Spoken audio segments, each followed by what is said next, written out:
కొన్ని రకాల సమస్యలతో పెద్దగా ఇబ్బంది లేకపోయినా బాగా అసౌకర్యాన్ని కలిగిస్తూ ఉంటాయి. హెర్నియా అలాంటి సమస్యే. దగ్గినప్పుడు, తుమ్మినప్పుడు చర్మం కింద నుంచి ఉబ్బులాగా బయటకు కనిపిస్తూ చిరాకు పుట్టించే హెర్నియాకు ఆధునిక వైద్యంలో ఇవాళ మనకు సర్జరీ రూపంలో ఒక చక్కటి పరిష్కారం అందుబాటులో ఉంది. సంప్రదాయ సర్జరీకి భిన్నంగా లాప్రోస్కోపిక్ పద్ధతిలో కేవలం చిన్నపాటి రంధ్రాల సాయంతో జల్లెడ లాంటి మెష్ని అమర్చి సులువుగానే హెర్నియాను బాగు చేయగలుగుతున్నారు. అయితే కొంతమందిలో సర్జరీ తర్వాత కూడా మళ్లీ హెర్నియా రావటం అనేది కనిపిస్తోంది. రికరెంట్ హెర్నియాగా పిలిచే ఈ రకమైన పరిస్థితికి కారణాలు, పరిష్కార మార్గాల గురించి డాక్టర్ని అడిగి ఇప్పుడు తెలుసుకుందాం.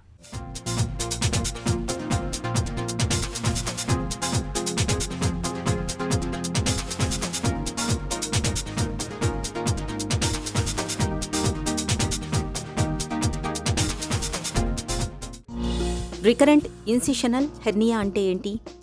ఒకసారి ఆపరేషన్ అయిన తర్వాత హెర్నియా వచ్చి రిపేర్ చేసిన తర్వాత మళ్ళీ తిరిగి వచ్చినప్పుడు దాన్నే రికరెంట్ ఇన్సిషనల్ హెర్నియా అంటాం.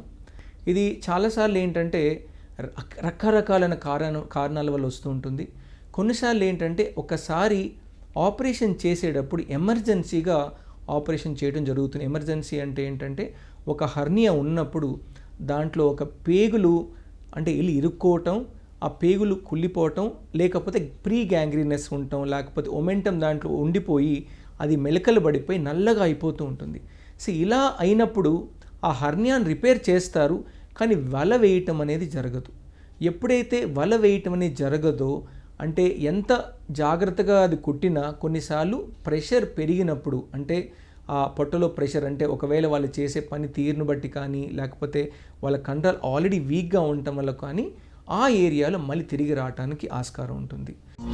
ఆపరేషన్ తర్వాత తలెత్తిన హెర్నియా లక్షణాలు ఎలా ఉంటాయి? ఒకసారి హెర్నియా చేసిన తర్వాత కూడా తిరిగి బల్జ్గా ఉన్నప్పుడు ఎందుకు ఈ నొప్పి వస్తుంది, ఏమైనా వాంతులు లాంటి సిమ్టమ్స్ ఏమైనా వస్తున్నాయా, సివియర్ అబ్డామినల్ పెయిన్తో ఏమైనా వచ్చారా అని ఎవాల్యుయేట్ చేసి అది ఆ నొప్పి అనేది హెర్నియా వలన, లేకపోతే పేగులు మళ్ళీ పేగులు ఏమైనా దాని లోపల ఇరుక్కోవటం వలన. కొన్నిసార్లు ఏంటంటే ఈ హెర్నియా వచ్చినప్పుడు మనం ఒకవేళ వల వేసి ఉంటే ఆ డిఫెక్ట్ వచ్చినప్పుడు ఈ పేగులు ఆ పేగులకు అంటుకోవటం, అంటే వలకు అంటుకోవటం జరుగుతూ ఉంటాయి. అలాంటప్పుడు ఆ పేగులు ఒకసారిగా మెలకలు పడటం, అబ్స్ట్రక్షన్ అవ్వడం జరుగుతూ ఉంటాయి. సో అలాంటి పేషెంట్స్ని మనం ఏంటంటే తరోగా ఎవాల్యుయేట్ చేసి, ఒకవేళ ఎమర్జెన్సీ సిచ్యువేషన్ అయితే అంటే సబ్ అక్యూట్ ఇంటెస్టైనల్ అబ్స్ట్రక్షన్ అంటాం, ఈ పేగు ఆ రికరెంట్ హెర్నియాలు ఇరుక్కోవటం వల్ల, అందుకని ఏంటంటే దాన్ని ఎవాల్యుయేట్ చేసి ఎక్కడ అబ్స్ట్రక్షన్ ఉంది, ఎక్కడ అతుక్కొని ఉన్నాయి, టోటల్గా పేగు బ్లాక్ అయిందా, లేకపోతే అతుకులు పడి రిలీవ్ అయ్యే ఛాన్స్ ఉందా అని మనం సిటీ స్కాన్ చేస్తాం. ఆ సిటీ స్కాన్లో ఓరల్ సాల్యుబుల్ కాంట్రాస్ట్ కూడా ఇచ్చి చూసినప్పుడు ఎటువంటి అతుకులు ఉన్నాయి, ఆ ఆపరేషన్ చేసిన హెర్నియా దగ్గర మెష్కి పేగులకి ఏదన్నా ఫ్యాట్ ప్లేన్స్ క్లియర్గా ఉన్నాయా, అంటే ఏ విధంగా ఇంటర్నల్ ఎన్విరాన్మెంట్లో ఉందో చూసి నెక్స్ట్ ట్రీట్మెంట్ అనేది ఎమర్జెన్సీగా చేయాలా లేకపోతే ఎలెక్టివ్గా చేయాలని డిసైడ్ చేయడం అనేది జరుగుతూ ఉంటుంది. ఆపరేషన్ తాలూకు హెర్నియా విషయంలో ఎలాంటి పరీక్షలు చేస్తారు? చాలాసార్లు ఏమవుతుందంటే ఎక్కడైతే వల వేస్తారో వాళ్ళ పక్క నుంచి హెర్నియా రావడం ఛాన్స్ ఉంటూ ఉంటుంది. ఎందుకంటే వలని చించుకొని హెర్నియాలు రావు, కానీ వల టైర్ అయ్యేదానికన్నా దాని పక్కనే, అంటే ఇప్పుడు అందుకని ఏం చేస్తామంటే దాన్ని అసెస్ చేయడానికి మనం సిటీ స్కాన్ చేసేసి, ఆ సిటీ స్కాన్లో ముఖ్యంగా మనం చూసేది ఏంటంటే అక్కడ ఎంత డిఫెక్ట్ ఉంది, సైజ్ ఆఫ్ ది డిఫెక్ట్ ఎంత ఉంది, అది కాకుండా దాని పక్కనే ఏమైనా డిఫెక్ట్స్ ఉన్నాయా అని చూసుకోవాలి. లేకపోతే ఆ ఒక్క డిఫెక్ట్నే చేసుకొని మనం ఆపరేషన్ చేసుకున్నప్పుడు మిగతా డిఫెక్ట్స్ ఉండటం వల్ల మళ్ళీ వెంటనే అంటే 4-5 నెలలు మళ్ళీ హెర్నియా వచ్చే ఛాన్స్ ఉంటుంది. అందుకని సిటీ స్కాన్ చేసుకొని ఆ డిఫెక్ట్ని అసెస్ చేసుకోవాలి. సర్జరీ తర్వాత తలెత్తిన హెర్నియాను ఎలా సరిచేస్తారు? ఇప్పుడు ఒకసారి మనకి రికరెంట్ హెర్నియా వచ్చిన తర్వాత ముఖ్యంగా పేగులకి డ్యామేజ్ అయ్యే ఛాన్స్ ఉంటుంది కాబట్టి కొన్నిసార్లు లాప్రోస్కోపిక్గా డిఫికల్ట్ అవ్వచ్చు, ఓపెన్ ఆప్షన్ కూడా చెప్పడం జరుగుతూ ఉంటుంది.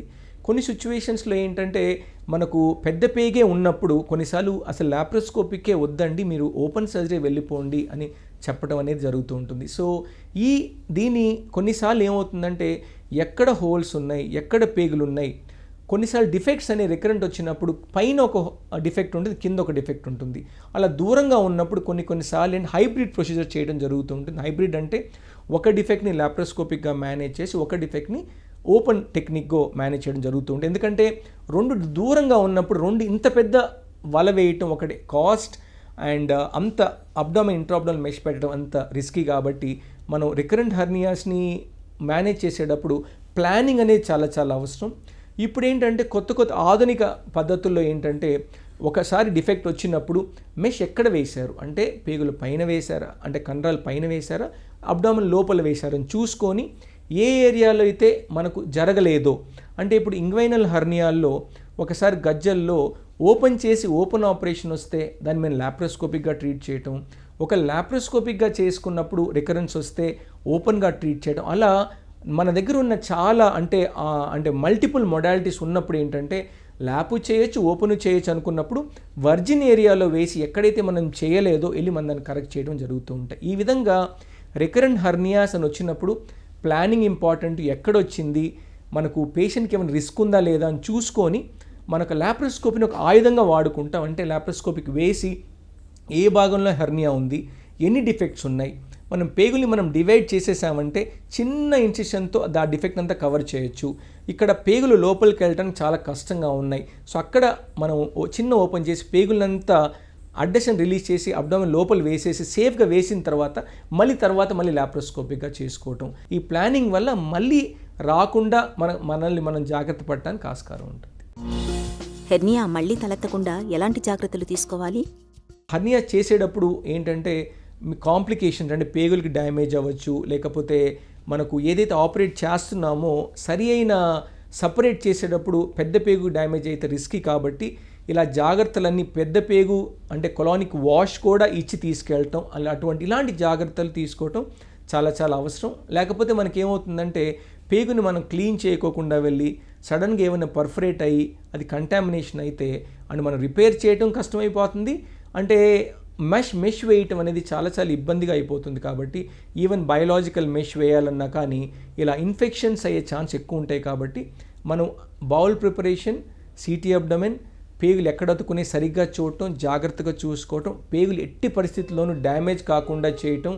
సో ఇలాంటి జాగ్రత్తలు తీసుకోవటం వల్ల మనకేంటి రికరెంట్ హర్నియాలు వచ్చినా మళ్ళీ పేషెంట్కి ఎటువంటి రిస్క్లో పడకుండా సేఫ్గా పేషెంట్ని ట్రీట్ చేయడానికి మనకు ఆస్కారం ఉంటుంది. హెర్నియాకు చికిత్స తీసుకున్న తర్వాత సర్జరీ సరిగ్గా జరగకపోయినా, చికిత్స తర్వాత జీవనశైలిలో సరైన జాగ్రత్తలు తీసుకోకపోయినా హెర్నియా మళ్ళీ వచ్చే అవకాశం ఉంటుంది. కాబట్టి హెర్నియా మళ్ళీ రాకుండా ఉండాలంటే సర్జరీ తర్వాత డాక్టర్లు చెప్పినట్లు బరువులు ఎత్తకుండా ఉండాలి, జీవనశైలిలో తగిన జాగ్రత్తలు తీసుకోవాలి.